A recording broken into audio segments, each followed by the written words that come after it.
Manchester City must win on Tuesday away at Bournemouth in order to keep this going to the final day of the season. They will be 2 points behind Arsenal going into that final day. With a home match against Aston Villa to play, Arsenal visit Crystal Palace 3 days before the Conference League final. One imagines Crystal Palace will be rotating. It'll be difficult for them to play the role of spoiler from that position. But JD, we look at today's game. If this were match day 15, we talk about the performance, only a 1-0 win against Burnley. We'll get to the controversial decision as well. But at this point, it's only about getting the victory, and it's job done once again for Mikel Arteta and the Gunners. Yeah, they took a massive step today, a massive step towards what the initial goal was at the beginning of the season, which is, of course, to lift the Premier League trophy. How many times have we spoken about Arsenal in second place or being close in terms of contention? The way that they've closed out this season, especially after that difficult run of form where you had those couple of games where you lost in both the Cup, respectively, and in the league to Man City, the way that this team has kind of turned their mentality around when necessary. And I want to identify some people that have been injected back into this squad.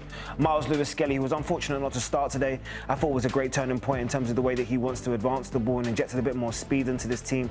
Leo Trossard, who had impact in this game, we saw he hit the post in that highlight. And of course, Kai Havertz, who's been through enough mentally in terms of his injury problems, but then has restored his confidence at the right time and added a balance and a different dynamic to what Victor Gyökeres adds. I think this team is kind of rounded off, and what I said at the beginning of the season was it was going to be depth that wins Arsenal this Premier League title, and now I stand here in May. It is again depth that has won Arsenal this Premier League title.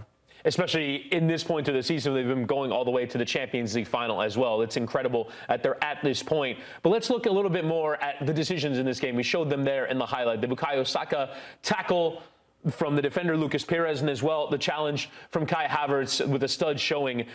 We got an apology today from the PGMO, the referees organization in England, about the handball yesterday in the Manchester United game. Are they going to be issuing an apology about this one? Because this seems like the wrong decision. No, they probably won't issue an apology because there was clearly some sort of communication between the ref and his assistants or his video team in somewhere, because he's issued a yellow card. So if it needed to be reviewed, if they wanted to see that overturned, they would have turned around and told him to come to the monitor and have a look at it again. They clearly trusted in terms of the on-field decision. Do I personally believe it's a red card? I've already identified. I do believe it's a red card. I think it's a really harsh tackle. I think especially from the angle you're coming at and the level of football we're talking about now. Then in the 90s, that would have been celebrated with some of my teammates. Shout out to Troy Deeney, Ian Joy. They would have loved some of those tackles. But at the end of the day, in today's modern football, we know that you can't make a tackle from that angle, that high, and that reckless, especially the speed that some of these players are moving at. So it really, in retrospect, should have been a red card, but the referee stood with his onside decision. So what can we do at this stage? Yeah, and it's a massive one in the title race. Obviously, Burnley in this game were nowhere near Arsenal. So even if they were probably up a man, I'm not certain they would have really created a great deal. They had maybe 1 or 2 chances. But for the most part, this was the Arsenal domination we've come to expect. I mean, when you say Arsenal domination, give me a little bit more detail. What do you mean? Just in terms of the fact that they're so strong defensively, that they don't really give away chances. They don't give away opportunities to their opponents. Well, they say defense wins championships, right? That's why when I moved to America, that's the first thing that they told me when I came off the thing. Offense is only highlights and defense wins championships. Arsenal have built their whole season off the back of the stability between Calafiori, Gabriel, Saliba and Mosquera, who's a makeshift fullback for either Ben White or Jurriën Timber, who should be filling in those positions. But when you look at the depth they have, we spoke about Lewis Skelly already, who can play anywhere across that back four if he really wanted to. Hincapié, of course, who can do the same in terms of on the left-hand side. And Zubimendi, who doesn't even get into the starting 11 at this moment just due to form and confidence.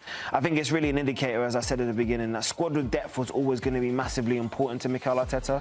And you can see that when he wants to rotate, when he wants to add a new dynamic, they're able to adapt in the middle of a game, but that doesn't change their original philosophies. They're going to build their thing off being robust, of being difficult to break down, and more importantly, stability. And the stability of their spine is one of the best in the league, and it's doesn't get enough credit for how strong it actually is, both physically and mentally. And we see it again today, 0 shots on target from Burnley, the opposition just struggling to create much of anything in the game. So there's 1 game left for Arsenal. They win away at Palace, they've won the Premier League title. How do you see that final game, especially given the circumstance that Palace find themselves in going into a European final 3 days later? Well, I think you said it in the intro, right? I don't believe that Palace's eyes are going to be fully focused necessarily on Man City. Their future in terms of in the Premier League is not going to be decided by a single game. So now you have to showcase your focus towards the building blocks that you've done. And could you imagine Oliver Glasner, who's saying goodbye probably at this stage in terms of to this Palace tenure of his career, delivering both an FA Cup and now potentially a European trophy in back-to-back seasons. That really does indicate in terms of the growth, also the quality in terms of his managerial career and what he's done with limited resources and also key players like Mark Gehi, Wilf Zaha, not Wilf Zaha, I'm living in the past there, but Eberiche Eze leaving in terms of that club at an important juncture. And they probably won't be able to replicate in terms of what's done at Palace for a long, long while, because Roy Hodgson gave the stability and the foundation for that club in terms of stabilising them year after year. Oliver Glasner's taken them to another level where they can start winning cups. They can now compete in terms of European trophies and also still maintain that stability within the league.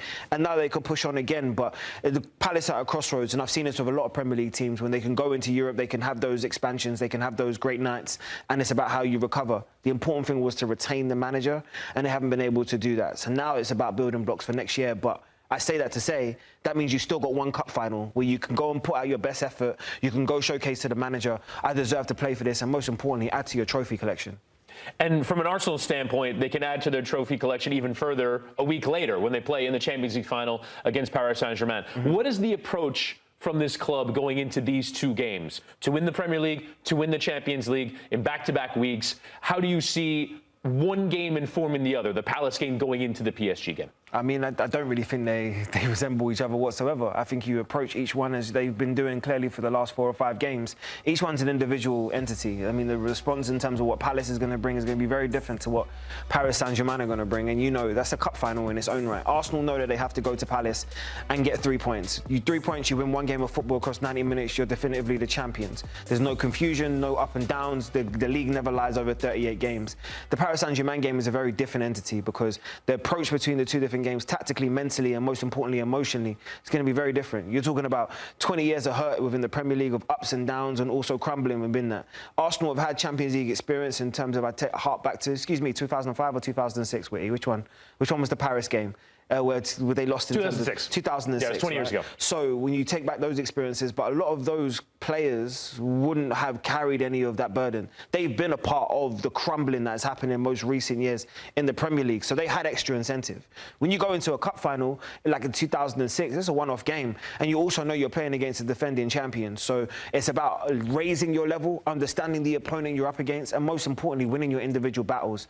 Sometimes that's just kind of discredited within football. Oh, it's just about as a team effort because we now focus so much on tactics. No, go and win your battle. Go and beat the person that's ahead of you. And then you can showcase as a team that you deserve to be here. And most importantly, you can win the 90 minutes. Now, this, of course, we're talking about if Manchester City win tomorrow.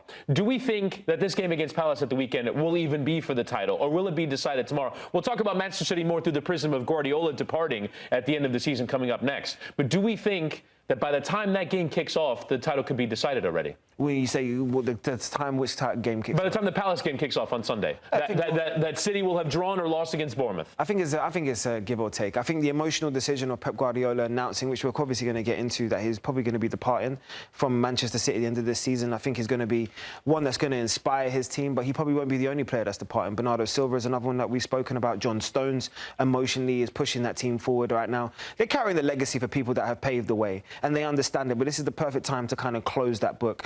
I think in the hearts of hearts, Man City know that they've had opportunities to win this title, and I think back to maybe the Everton result or even Spurs somewhere halfway between the season. Those were now game-winning or game-deciding or title-deciding results now, you think back on it. But they'll know, like, it's still been an incredibly successful season. Second in the league and winning a domestic double, it's nothing to sneeze at. It's nothing, and they've been to Wembley twice and beaten 2 of the best teams in the country twice. So they will look back and say, well, Pep, it might be 20 and out, but congratulations on the 20. Are they surviving to Sunday? I don't believe that Bournemouth will be able to contest with the emotional thing that Man City are going through right now. So I do believe that the title will go down to the final day of the season.